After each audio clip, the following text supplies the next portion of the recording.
Bismillahirrahmanirrahim.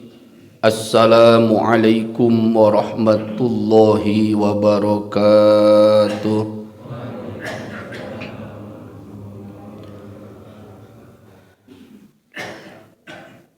Alhamdulillahi rabbil alamin. Wabihi nasta'inu ala umurid dunya waddin. Wassallallahu wasallam ala sayyidina Muhammadin khatamin nabiyyin wa ala alihi wa sahbihi ajma'in. Wala hawla wala quwwata illa billahil aliyyil azim. Amma ba'd. Faya ibadallah, usi nafsi wa iyyakum bitaqwallah faqad fazal muttaqun. Allahumma anta rabbi la ilaha illa anta khalaqtani wa ana abduka wa ana ala ahdika wa wa'dika mastata'tu a'udzu bika min syarri ma sana'tu. Abu'u laka bi ni'matika alayya wa abu'u laka bi dzambi faghfirli fa innahu la yaghfiru dzunuba illa anta. Kalamun qadimun la yumallu sima'uhu tanazzaha an qawli wa fi'li wa niyyatin bihi nashtafi min kulli da'in wa nuruhu dalilun liqulubina hina jahlina wa hayratina. Faya rabbana matti'na bisirri hurufihi wa nawwir bihi qulubana wa sam'ana wa maqlatana. Hadratul mukarramin wal muhtaramin, seluruh jamaah Masjid Jami Uswatun Hasanah yang dimuliakan Allah. Puji dan syukur kita panjatkan kehadirat Allah Subhanahu wa taala. Salawat dan salam senantiasa dilimpahkan kepada junjungan kita baginda Nabi Muhammad sallallahu alaihi wasallam, pada keluarganya, sahabatnya dan seluruh pengikutnya hingga hari kiamat. Bapak dan Ibu yang dirahmati Allah, pada pagi hari ini kita akan sama-sama mengkaji firman Allah Subhanahu wa taala, yaitu surah Al-A'la, surah yang ke-87. Tentunya tidak lupa saya sampaikan kepada seluruh jamaah yang hadir, apabila nanti yang disampaikan ada kesalahan, tidak sesuai dengan tafsir Al-Quran, mohon untuk diingatkan. Dan kajian tafsir pada pagi hari ini saya ambil dalam tafsir Rauh wa Raihan jilid yang ke-31, diawali dari halaman atau soifah 342. A'udzu billahi samiil alim minasy syaithanir rajim. Bismillahirrahmanirrahim. Suratul A'la, Surah Al-A'la ini juga dinamakan surah Sabih. Wa tusamma suratus Sabih, dinamakan Sabih karena awal daripada surah ini diawali dengan kalimat Sabbihisma rabbikal a'la. Makiyatun fi qaulil jumhur, surah Al-A'la ini termasuk kelompok surah makiyah berdasarkan pendapat jumhur ulama, berdasarkan pendapat kebanyakan ulama-ulama tafsir. Beliau mengatakan, menyampaikan suratul A'la hiya suratul makiyah, ini diturunkan di kota Mekah karena sebagai ciri yang nyata awal daripada surah A'la ini membicarakan tentang keimanan, membicarakan tentang ketauhidan, perintah Allah kepada kita agar memahasucikan Allah, agar kita mengenal siapa Rob kita. Karena secara umum ciri daripada surah makiyah adalah lebih kepada menjelaskan tentang akidah, karena tentunya ketika di Makkah yang sangat dibutuhkan saat itu adalah akidah, adalah tentang keimanan. Maka jumhur ulama tafsir menyampaikan surah Al-A'la termasuk kelompok surah makiyah. Nuzilat ba'da surati takwir, surah Al-A'la ini Allah turunkan setelah surah At-Takwir. Wa ayatuha tis'a asyarata ayatan, ada 19 ayat sesuai dalam mushaf yang kita baca setiap hari, dari mulai ayat Sabbihisma rabbikal a'la sampai sufi Ibrahim wa Musa. Di sana ada 19 ayat. Wa kalimatu isnatani wa sab'una kalimatan, dalam surah Al-A'la ini ada 72 kalimah. Sabihi 1 kalimah, Isma 1 kalimah, Rabbika 1 kalimah, Al-A'la 1 kalimah. Kalau dihitung dalam 19 ayat ini akan kita dapati sebanyak 72 kalimah. Wa hurufuha, ini begitu detailnya para ulama, bahkan sampai hurufnya pun mereka hitung. Kalau kita sama-sama menghitung menghitung huruf yang ada dalam surah Al-A'la ini, akan didapati mi'atani watis'una harfan. Mi'atani watis'una harfan, ada 290 huruf yang terdapat dalam surah Al-A'la. Wa fadluha, lalu berkaitan dengan keutamaan surah Al-A'la ini.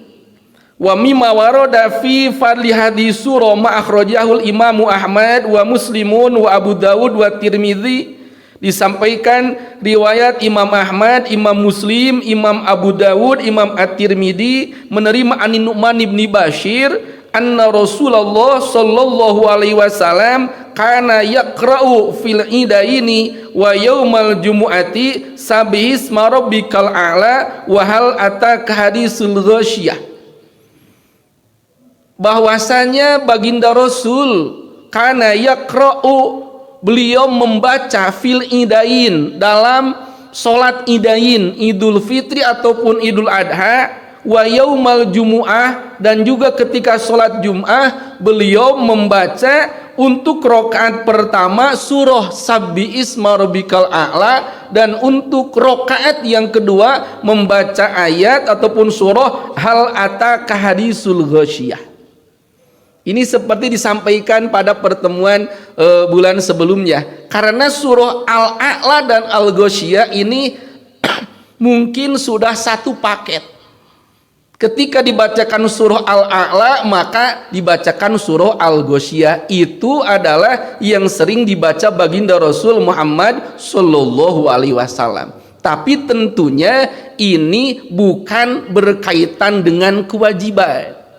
Artinya tidak salah kalau pada sholat Idul Fitri ataupun Idul Adha atau sholat Jumat untuk imam tidak membaca surat tersebut, itu tidak salah.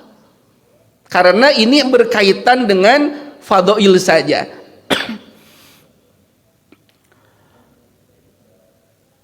Wa akhraja Abu Dawud wa Turmudi, diriwayatkan oleh Imam Abu Dawud dan Imam At-Turmudi, wa Nasa'i dan juga Imam Nasa'i, wa Ibnu Majah, wal Hakim, wa Sahal Baihaqi dan juga Imam Al-Baihaqi an Aisyata. Ini diriwayatkan oleh Sayyidah Aisyah radhiyallahu anha, kana Nabiyyu sallallahu alaihi wasallam yaqra'u fil witri fir raqatil ula sabisma rabbikal a'la wa bisaniyati kul ya ayyuhal kafirun wa bisalisati kul huwallahu ahad wal muawwidzatain. Sayyidah Aisyah menyampaikan, kanan Nabiyyu, sesungguhnya baginda Nabi Muhammad sallallahu alaihi wasallam yaqra'u, beliau membaca fil witri, dalam salat witir. Salat witir ini salat setelah salat Isya. Jumlah rakaatnya adalah 11 rakaat. Itu yang paling banyak.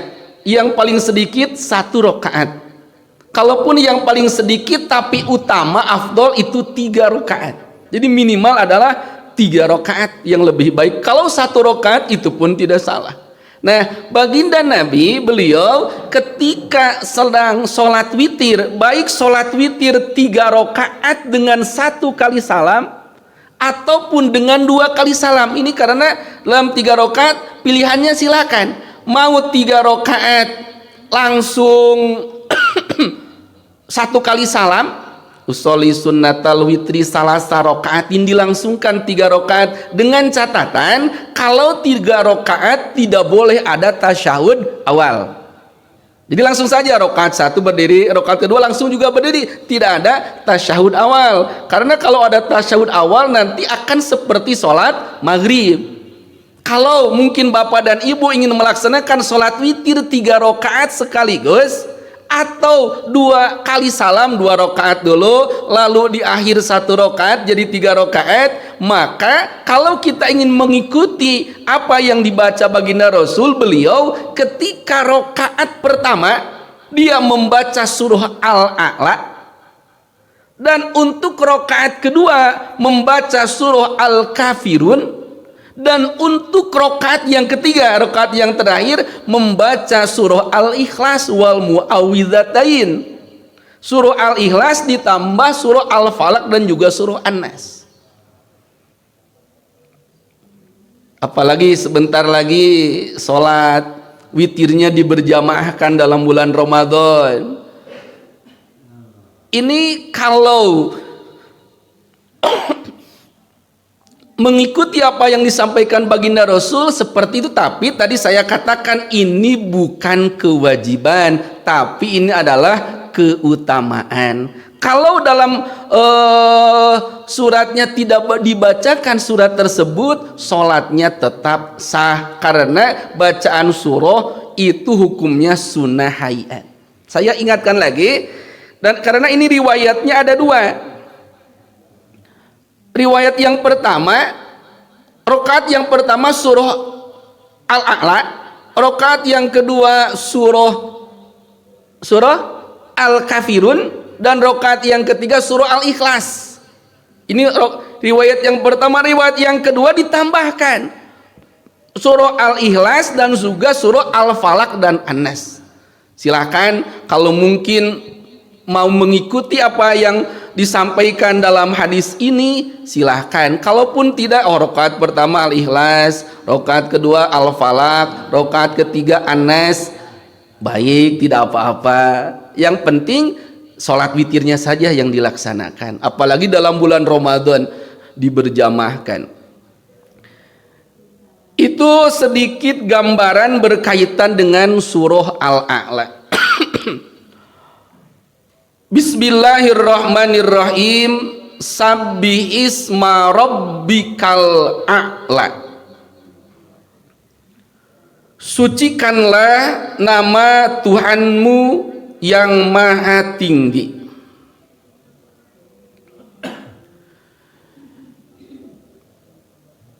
Mengawali ayat ini Allah Subhanahu wa ta'ala memberikan perintah, Qul ya Muhammad, sampaikanlah wahai Muhammad, Subhana Rabbil a'la idza aradtum tasbihahu. Ketika engkau ingin memuji Allah, ketika engkau ingin memahasucikan Allah, sabbih, maka ucapkanlah tasbih. Isma rabbikal a'la, dengan menyebut nama Tuhanmu yang maha tinggi.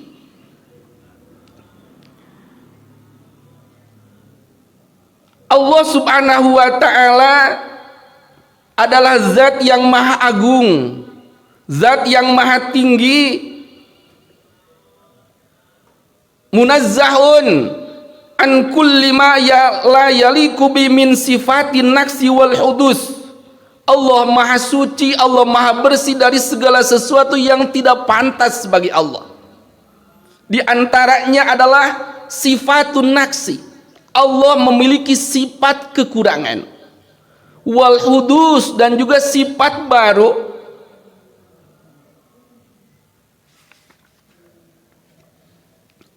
Berkaitan dengan ayat ini, waqala Ibnu Abbas menyampaikan, sabbih ay sholli bi amri rabbikal a'la. Yang dimaksud dengan sabi adalah sholli bi amri rabbikal a'la. Laksanakanlah solat sesuai dengan perintah Tuhanmu. Wa an Uqbah bin Amirin, disampaikan oleh Uqbah bin Amir, qala lamma nuzilat fasabbih bismi rabbikal azim, qala Rasulullah sallallahu alaihi wasallam ij'aluha sujudakum. Akhrajahu Abu Dawud. Wa kanu yaquluna qabla dzalika fir ruku' Allahumma laka raka'ta, Allahumma laka raka'tu, wa fi sujud Allahumma laka sajadtu. Wa fi hadzal hadis dilalatun ala anna lafdzul ismi mukhamun. Disampaikan oleh Uqbah bin Amir ketika turun ayat fasabbih bismi rabbikal azim, fasabbih bismi rabbikal azim, qala Rasulullah, maka baginda Rasul menyampaikan ij'aluha fi ruku'ikum, maka jadikanlah ayat tersebut ketika engkau sedang sholat. Fi ruku'ikum, jadikanlah kalimat tersebut, jadikanlah tasbih tersebut ketika engkau sedang ruku. Makanya bacaan ruku adalah subhana rabbiyal azim. Dan ketika turun ayat ini, sabbi isma rabbikal a'la, maka ij'aluha fi sujudikum, jadikanlah kalimat tersebut dalam sujudmu. Maka ketika kita sedang sujud, kita membaca subhana rabbiyal a'la. Wa kanu yaquluna, karena para sahabat sebelum turun ayat fasabbih bismi rabbikal a'la, sebelum ayat fasabbih bismi rabbikal azim, ketika sedang ruku bacaannya adalah Allahumma laka raka'tu. Ketika sedang sujud bacanya Allahumma laka sajadtu. Maka ayat ini adalah di antara panduan, di antara dilalah, di antara ciri bahwasanya sabbihisma rabbikal a'la, ketika kita sedang ruku, ketika kita sedang sujud, maka perbanyaklah bacaan tasbih kepada Allah Subhanahu wa taala. Alhamdulillah, ini sudah kita amalkan dalam kehidupan sehari-hari. Ketika kita sujud, subhana rabbiyal azim. 1 kali silahkan, 2 kali, 3 kali silahkan. Ketika sedang sujud, sabbihisma rabbikal a'la. Jadi subhana rabbiyal a'la.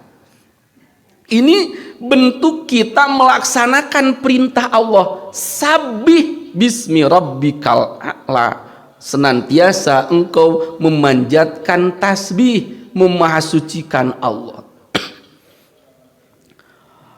Sabbi isma rabbikal a'la allazi khalaqa fasawwa wallazi qaddara fahada wallazi akhrajal mar'a faja'alahu gusaan ahwa.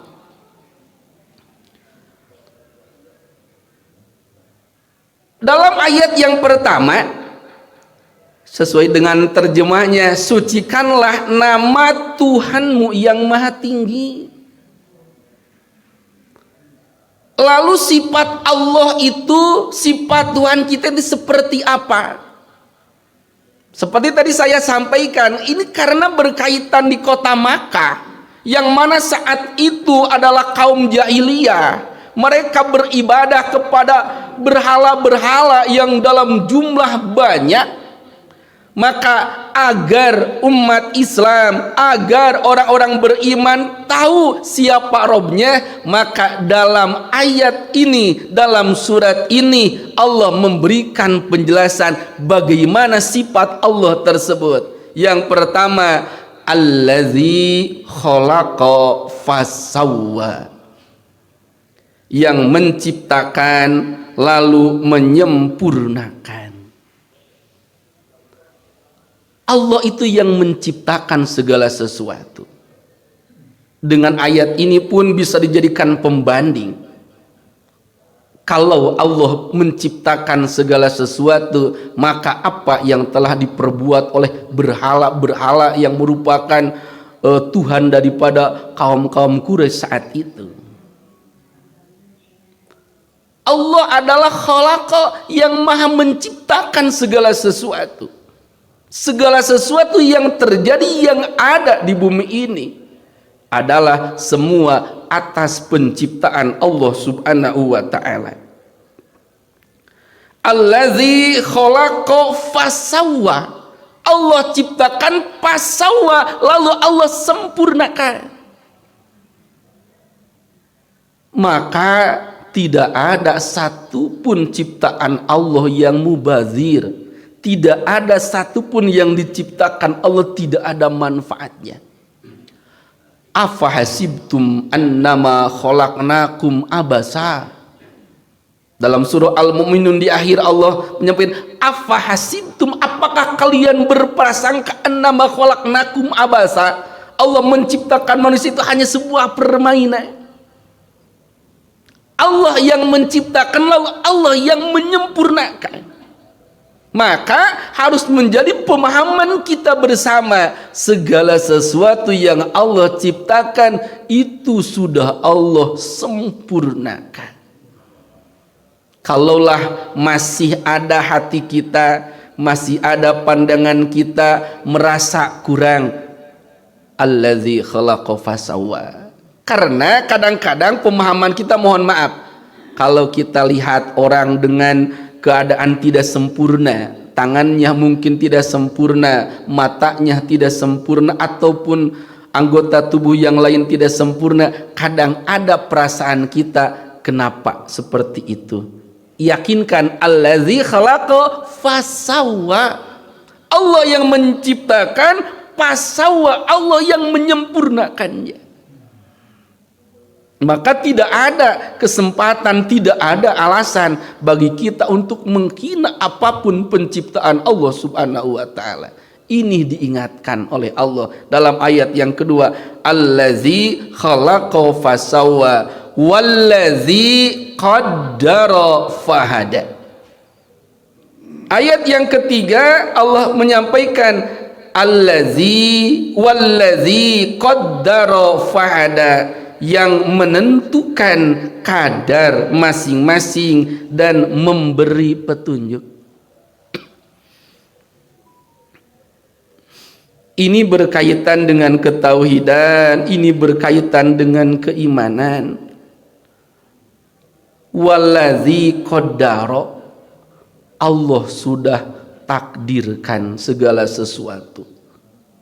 Allah sudah pastikan segala sesuatu. Maka apapun yang terjadi itu tidak ada yang tertukar. Semua sudah Allah takar, semua sudah Allah tentukan. Kadang kita merasa kurang, itu sudah Allah tentukan. Kadang orang lain lebih dari kita, itu adalah atas takdir Allah subhanahu wa ta'ala. Allahumma la mani'a lima a'taita wa la mu'tiya lima mana'ta wa la radda lima qadaita wa la yanfa'u dzal jadi minka. Dalam ayat lain, kul la yusibana illa ma kataballahu lana huwa maulana wa 'alallahi falyatawakkalul mu'minun. La yusibana illa ma kataballahu lana maulana huwa maulana. Tidak ada yang mengenai, tidak ada yang kita terima, tidak ada yang kita rasakan kecuali ma kataballah, adalah segala sesuatu yang sudah Allah pastikan, sudah Allah takdirkan. Tentunya kita diingatkan tidak ada sifat hasud, karena ini kan bisikan setan. Kadang-kadang kenapa orang lain lebih daripada kita, padahal usahanya sama, padahal justru kita lebih keras usaha. Kenapa orang lain lebih daripada kita? Jauhkan sifat hasud tersebut, jauhkan sifat ujub tersebut, jauhkan sifat sombong tersebut. Karena wallazi qaddara, Allah yang sudah mentakdirkannya. Ini sesuai dalam surah Al-Hijr ayat 31. A'udzubillahi minasyaitonir rajim. Wa in min syai'in illa indana khazainuhu wa ma nunazziluhu illa biqadarin maklum. Ini sebagai pembanding saja. Wa in min syai'in illa indana khazainuhu, dan tidaklah segala sesuatu kecuali bagi kami khazain, sudah ada ketentuannya, sudah ada segala sesuatunya. Wa ma nunazziluhu, dan tidaklah kami turunkan sesuatu tersebut illa biqadarim maklum, kecuali atas qadar, atas takdir, atas ketentuan maklum yang sudah diketahui, yang sudah dipastikan.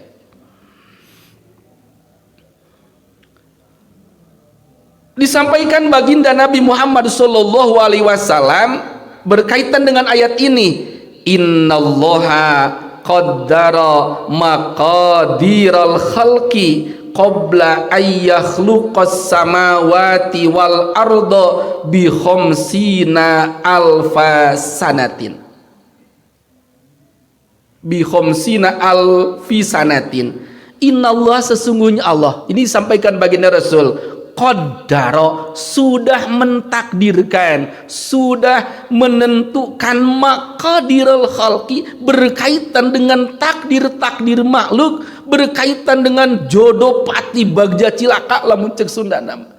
Segala sesuatu itu qabla ayyakhluqas samawati wal ardh, sebelum Allah ciptakan langit dan bumi, bi khamsina alfi sanatin, dengan 50.000 tahun sebelum bumi dan langit diciptakan.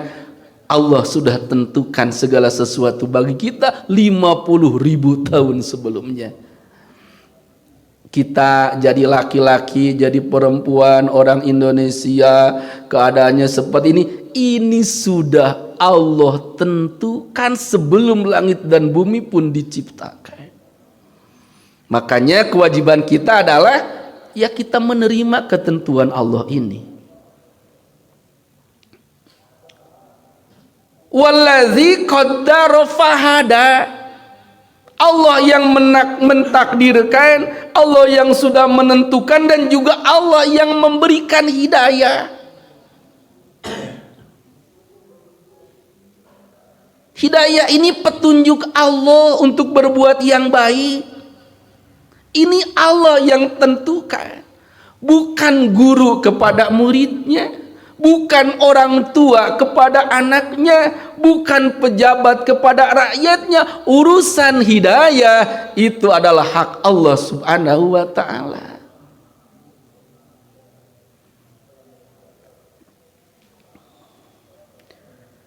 Disampaikan oleh kebanyakan ulama ahli tafsir, qolal mufassirun, berkaitan dengan hidayah.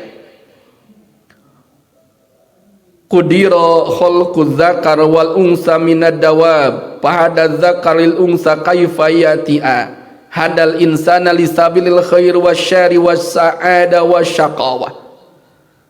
Allah sudah tentukan ini menjadi laki-laki, ini menjadi perempuan, ini akan menjadi orang yang celaka, ini menjadi orang yang berbahagia, ini sabilil khair, ini menempuh jalan kebaikan, ini sabilil syar, jalan kecelakaan. Itu sudah Allah tentukan.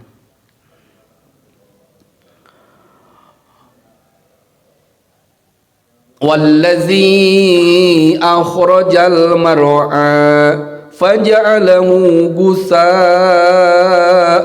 ahwa. Dalam ayat yang keempat,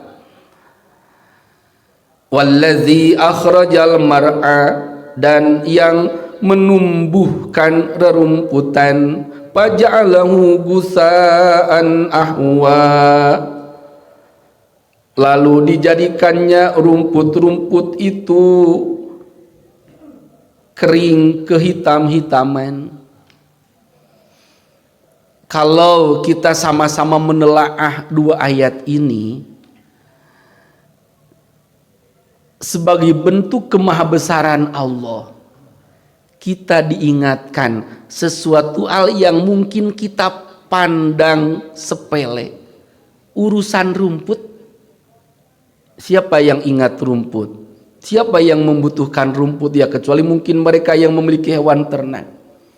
Tapi secara umum rumput itu adalah sesuatu hal yang kita anggap remeh, sesuatu hal yang kita anggap kecil. Bahkan terkadang ini menjadi sampah. Allah ingatkan, rumput itu Allah ciptakan. Yang menjadikan rumput itu adalah Allah. Asalnya hijau, lalu menjadi kering, lalu menjadi kehitam-hitaman. Itu Allah. Maka dengan dua ayat ini semakin menjelaskan, khususnya kepada orang-orang kafir, orang-orang kafir Quraisy, mereka yang menganggap Lata, Uzza, Suwa, Manat sebagai Tuhan mereka. Apa yang mereka bisa? Kalaulah berhala yang mereka sembah, berhala yang mereka ibadahi, apa yang bisa dilakukan berhala tersebut? Hal yang terkecil pun tidak mereka bisa. Apalagi sesuatu hal yang sangat luar biasa, menciptakan langit dan bumi. Itu jelas. Rumput saja tumbuh lalu kering lalu tumbuh lagi adalah wallazi akhrajal mar'a faja'alahu gusaan ahwa. Jamaatul kiram yang dirahmati Allah, tentunya dengan ayat-ayat ini semakin harusnya kita menambah keimanan kepada Allah Subhanahu wa ta'ala. Kita hidup tidak dibiarkan. Allah yang menciptakan, Allah yang memberi rizki, Allah yang memberi kehidupan. Kalaulah Bapak dan Ibu ingat sedikit kisah di zaman Nabi Musa alaihissalam. Suatu ketika Nabi Musa diperintahkan oleh Allah untuk melawan Fir'aun. Sempat Nabi Musa ragu karena ada keluarganya. Kalau saya berperang melawan Fir'aun, bagaimana dengan keluarga saya? Allah ingatkan, wahai Musa, pukullah batu dengan tongkatmu itu. Dipukullah batu. Setelah dipukul, dalam batu tersebut masih ada batu lagi. Sampai 7 kali. Karena batu dipukul, belah, masih ada batu dipukul lagi sampai 7 kali. Setelah 7 kali, di sana ada cacing kecil yang sedang makan. Apa yang disampaikan cacing tersebut? Maha suci Allah yang mengetahui, yang maha melihat, yang maha mendengar, yang mengetahui tempatku dan tidak melupakan aku. Kalau kita berpikir secara akal, mungkinkah cacing kecil tersebut bisa hidup dalam batu, yang mana batu tersebut dipukul Nabi Musa sampai 7 kali? Tapi kemahabesaran Allah, cacing tersebut yang ada dalam batu, dia masih hidup. Allah melihat, Allah mendengar, Allah mengetahui tempatnya, dan Allah tidak melupakannya. Itu cacing. Makanya patut jadi perhatian kepada kita semua. Yakin Allah tidak lupa dengan kita. Allah sudah menyiapkan rizki untuk kita. Allah sudah menyiapkan segala sesuatu bagi kita. Maka kewajiban kita adalah meningkatkan keimanan, keyakinan kepada Allah Subhanahu wa ta'ala. Cacing saja Allah berikan rizki, apalagi kita yang Allah berikan akal, pikiran, ada teman, ada saudara. Yakin, maka sungguh celakalah kalaulah Allah berikan hidup ini tidak beribadah kepadanya. Sanukri'uka fala tansa illa masya Allah innahu ya'lamul jahra wa ma yakhfa. Kalau ayat tadi menjelaskan tentang sifat-sifat Allah Subhanahu wa ta'ala yang menjadi tambah keyakinan untuk kita, maka dalam 2 ayat ini Allah menjelaskan tentang tugas daripada baginda Nabi Muhammad sallallahu alaihi wasallam. Sanukri'uka fala tansa. Sanukri'uka, kami akan membacakan Al-Quran kepadamu Muhammad sehingga engkau tidak akan lupa. Tugas baginda Rasul adalah sanukri'uka. Baginda Rasul itu tidak belajar menulis, tidak belajar membaca, sehingga dalam sebutan orang Quraisy baginda Rasul adalah al-ummi. Al-ummi itu tidak belajar tulis dan baca. Lalu bagaimana baginda Rasul bisa berdakwah? Sanukri'uka fala tansa. Kami Allah yang akan menjadikan kamu seorang qari, orang yang membaca Al-Quran, fala tansa, dan tidak akan Allah lupakan. Ini ayat bahwasanya baginda Rasul setelah Allah turunkan wahyu, lalu wahyu tersebut dibaca, disampaikan kepada baginda, kepada umat-umatnya, fala tangsa, tidak lupa lagi. Karena tentu dikhawatirkan kalau memprasangka orang-orang kafir kebanyakan ketika sudah hafal sesuatu lalu lupa. Allah ingatkan, Allah jelaskan, sanukri'uka fala tangsa. Setiap ayat, setiap surat wahyu yang Allah turunkan kepada baginda Rasul disampaikan kepada umatnya, fala tangsa, tidak akan lupa lagi. Bahkan dalam tafsir ini dijelaskan, ketika sudah sampai wahyu maka baginda Rasul mengulang-ulang kalimat tersebut agar tidak lupa. Illa masya Allah, kecuali sesuatu yang sudah Allah kehendaki. Ayat ini, lafaz illa masya Allah adalah kalimat istisna. Istisna itu adalah pengecualian. Pengecualian tersebut berarti kalau di awal sanukri'uka fala tangsa, Allah akan menjadikan Nabi seorang qori yang membaca menyampaikan Al-Quran wahyu Allah kepada umatnya, lalu dijaga oleh Allah, tidak ada yang lupa illa masya Allah, kecuali sesuatu yang Allah kehendaki ada yang lupa. Karena ini dalam hadis Maruwiya an-Nabi sallallahu alaihi wasallam asqata ayatan fi qiraatihi fi shalah fahasiba Ubay radhiyallahu anhu annaha nusiqat fasalau qala nasaitu'a. Ini ada hadis yang menguatkan ayat tersebut. Ketika baginda Rasul salat asqata ayatan, ada satu ayat yang tertinggal. Fahasiba, sehingga para sahabat berperasaan, oh berarti ayat tersebut sudah tidak ada. Maka ditanya ketika sholat, pasalahu pakola nasaitu'a, itu dilupakan oleh Allah. Ini yang pertama. Yang kedua, yang dimaksud dengan ila masya Allah, kecuali sesuatu hal yang lupa atas kehendak Allah, berkaitan dengan ayat nasih dan mansuh. Bapak dan Ibu yang dirahmati Allah, dalam Al-Quran yang 30 juz ini ada yang berkaitan ayat nasih dan mansuh. Nasih artinya yang menyalin, mansuh yang disalin. Contoh dalam surah Al-Baqarah dalam surah Al-Baqarah ayat 240 Allah Subhanahu wa taala menjelaskan wallazina yutawaffawna minkum wa yadharuna azwaja wasiyatan li azwajihim mata'an ilal hauli ghairu ikhraj.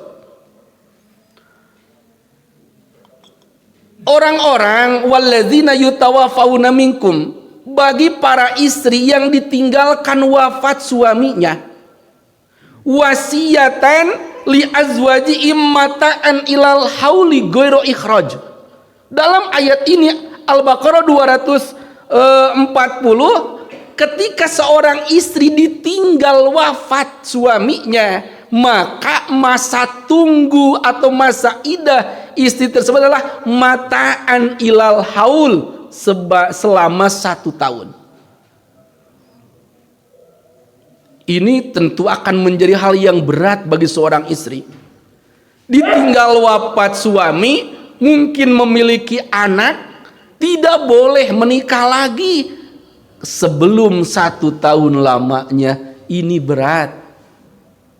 Kecuali mungkin kalau istrinya sudah mandiri, bisa berusaha, secara perhitungan ini berat. Nah, ayat ini disalin, mansuun, disalin dengan surah Al-Baqarah ayat 234, walladzina yutawaffawna minkum wa yadharuna azwaja yatarabbasna bi anfusihinna arba'ata asyhuri wa asyra.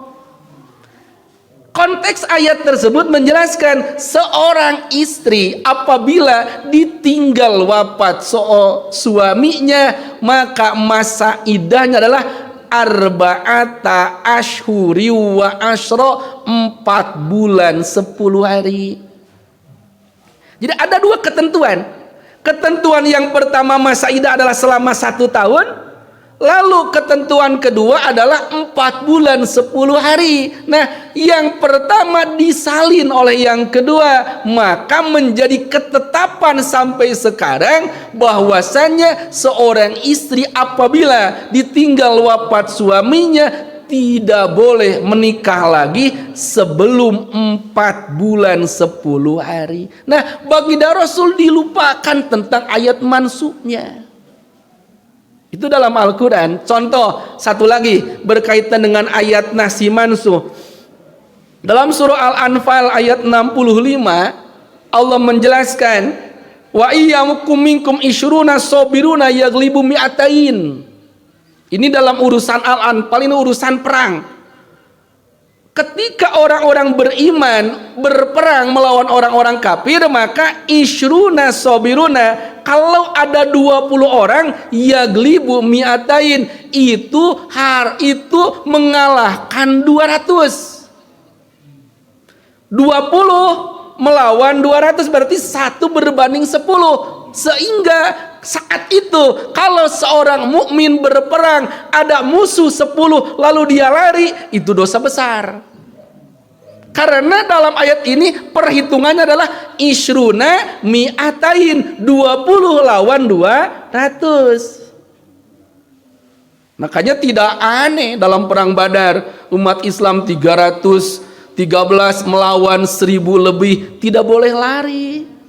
Karena perbandingannya 1 lawan 20. Nah, ayat tersebut disalin dalam Al-Anfal ayat 66. Fa iyyakum minkum mi'atu sabiratu yaglibu mi'atain. Kalaulah ada mi'atun 100 orang, yaglibu mi'atain, itu mengalahkan 200, berarti 1/2. Ini lebih ringan, dan ketentuan sampai sekarang adalah yang ini. Kalau suatu saat kita berperang melawan orang kafir, ataupun kita harus melawan orang fasik, kalau 1 lawan 2 kita tidak boleh lari. Kalau lari namanya firor minazab, itu dosa besar. Kalau kita seorang lawannya 3 orang kita lari, itu tidak dosa. Karena mi'atu yaglibu mi'atain, 100 berbanding 200, 1/2. Jadi ketentuannya seperti itu. Ini namanya ayat nasih dan ayat mansuh. Maka ayat dalam surah Al-A'la, sanukri'uka fala tansa illa masya Allah, yang mungkin dilupakan adalah ayat-ayat mansuh dalam kaitan ayat-ayat yang sudah disalin hukumnya tidak dipergunakan lagi. Seperti tadi, seorang istri tinggal wafat bukan 1 bulan masa idahnya, jadi 4 bulan 10 hari. Itu ketentuan sampai sekarang ila yaumil qiyamah. Kalau Allah mentakdirkan kita berperang, kita berduel melawan orang kafir, melawan musuh kita, sepanjang 1/2 kita harus lawan, tidak boleh lari. Kalau lari dosa besar. Kalau 1/3 apalagi lebih daripada 3, kalau tidak berani, kalaupun kita lari tidak menjadi dosa. Ini yang dimaksud illa masya Allah. Innahu ya'lamul jahra wa ma yakhfa. Innahu ya'lamul jahra wa ma yakhfa. Allah Maha mengetahui sesuatu hal yang ja'ar, yang jelas, wa ma yakhfa, dan yang tersembunyi.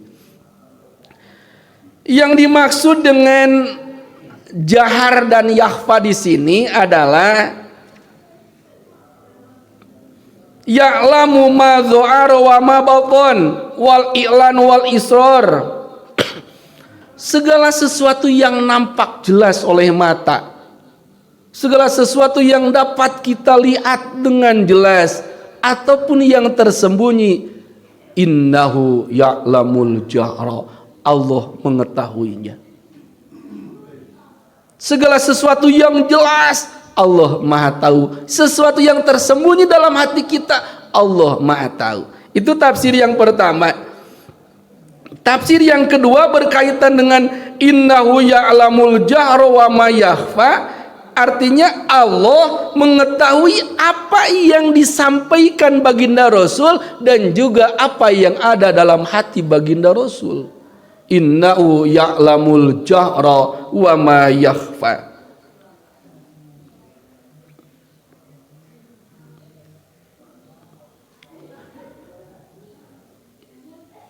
Kesimpulannya daripada 2 ayat, sanukri'uka fala tansa illa masya Allah, innahu ya'lamul jahra wa ma yakhfa, innalladzi wa'adaka bi annahu sayukri'uka wa annahu sayaj'aluka hafizun lima taqra'u fala tansau alimun bil jahri was sirri fala yafutu syai'un mimma fi nafsika wa huwa malak qalbuka wa akluka wa khofi sirrika wa jarika.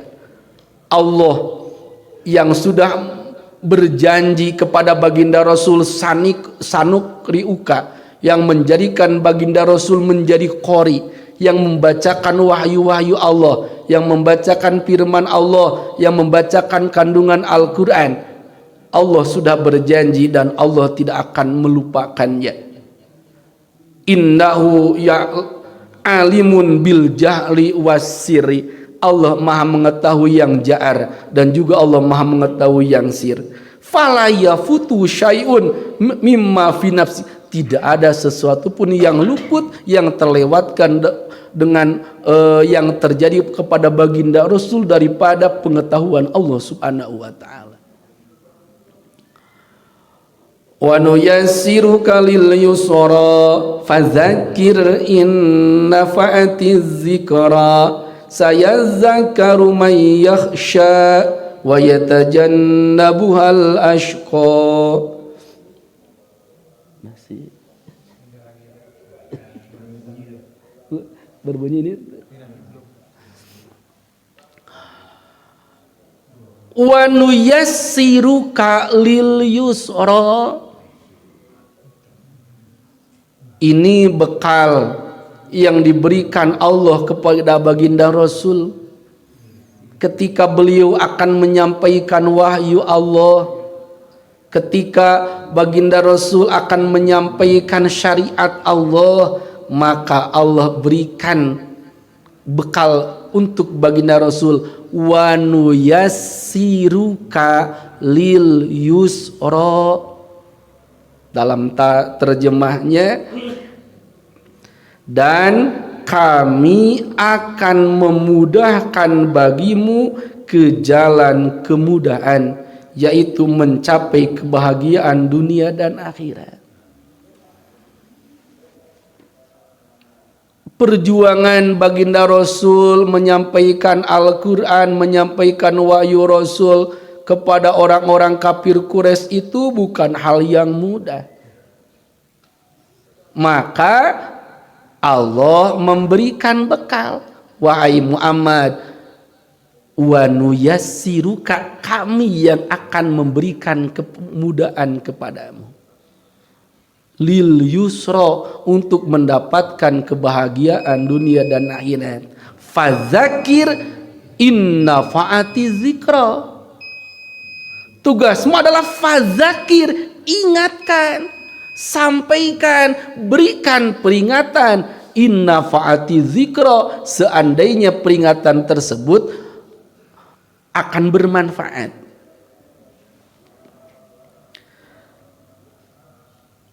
Wa nuyassiruka lil yusra, ini termasuk adalah makna taufik.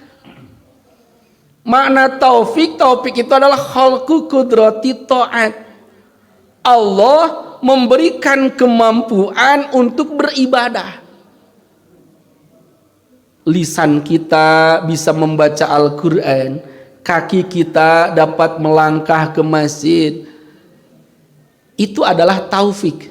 Khalqu qudrati ta'at. Allah memberikan kemampuan kepada kita untuk taat. Wa nuyassiruka lil yusra, orang-orang nanti akan menerima hidayah, menerima petunjuk ataupun tidak, itu adalah atas ketentuan Allah Subhanahu wa taala. Itu saja mungkin yang disampaikan. Ini nanti akan dilanjutkan ayat fadzakir inna fa'ati zikra, karena nanti akan terbagi dua, siapa orang yang akan yang mendapatkan peringatan dan yang tidak akan mendapat peringatan. Mudah-mudahan kita bisa sama-sama melanjutkan kajian dalam kesempatan yang lain. Di akhir kita sama-sama berdoa kepada Allah Subhanahu wa taala. Sudah semakin dekat Ramadan. Tentunya doa kita yang terbaik, mudah-mudahan tahun ini pun Allah berikan kesempatan kepada kita, usia kita sampai kepada bulan suci Ramadan. Amin ya Allah ya Rabbal Alamin. Disertai dengan taufik hidayah Allah. Bukan hanya Ramadan saja yang sampai kepada kita, tapi Allah pun memberikan kekuatan kepada kita untuk bisa menyempurnakan ibadah pada bulan suci Ramadan melalui puasa, qiyamul lail, zakat dan lain-lainnya. Dan juga kita berdoa kepada Allah Subhanahu wa taala untuk Segala hajat-hajat kita mudah-mudahan Allah berikan yang terbaik. Putra-putri kita, zuriyah kita, turunan kita mudah-mudahan Allah jadikan hamba-hamba Allah yang solih dan solihah. Keluarga kita, tetangga kita, saudara kita yang saat ini sedang sakit, ataupun saudara kita di sana ada yang tertimpa musibah, mudah-mudahan yang sedang sakit Allah berikan kesehatan seperti sedia kala. Mereka saudara-saudara kita yang tertimpa musibah, mudah-mudahan yang wafat Allah wafatkan dalam husnul khotimah. Yang masih diberikan usia, mudah-mudahan mereka ridho menerima ketentuan Allah subhanahu wa ta'ala. Segala hajat kita dunia dan akhirat mudah-mudahan Allah ijabah, Allah kabul. Ala hadhihi niyatil madhkura wa bikulli niyatin sholihah bisiril fatihah. A'udzubillahi minasyaitonirrajim. Bismillahirrahmanirrahim. Alhamdulillahirabbil alamin arrahmanir rahim maliki yaumiddin. Iyyaka na'budu wa iyyaka nasta'in. Ihdinas siratal mustaqim. Siratal ladzina an'amta 'alaihim ghairil maghdubi 'alaihim waladdallin. Kurang dan lebih mohon dimaafkan. Akhirul kalam. Wassalamualaikum warahmatullahi wabarakatuh.